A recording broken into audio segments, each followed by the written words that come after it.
అమ్మ 9 నెలలు మోస్తే నాన్న 25 ఏళ్ళు. రెండూ సమానమే అయినా నాన్న ఎందుకో వెనకబడ్డాడు. ఇంట్లో జీతం తీసుకోకుండా అమ్మ, తన జీతం అంతా ఇంటికే ఖర్చు పెడుతూ నాన్న, ఇద్దరి శ్రమ సమానమే అయినా అమ్మ కంటే నాన్న ఎందుకో వెనకబడ్డాడు. ఏది కావాలంటే అది వడ్డీ పెడుతూ అమ్మ, ఏది కావాలంటే అది కొని పెడుతూ నాన్న, ఇద్దరి ప్రేమ సమానమే అయినా నాన్న ఎందుకో బాగా వెనకబడ్డాడు.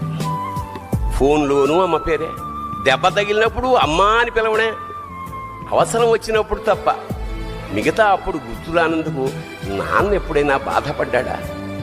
అమ్మకి అన్నో కొన్నో బంగారు నగలు, నాన్నకి బంగారు అంచున్న పట్టు పంచి ఒకటి. నాన్న ఇలా వెనకబడిపోవడానికి కారణం ఆయన మా అందరికీ వెన్నెముక కావడమే. వెన్నెముక వెనక ఉండబట్టే కదా దన్నుగా నిలబడగలుగుతున్నాం. ఇదేనేమో నాన్న వెనకబడిపోవడానికి కారణం.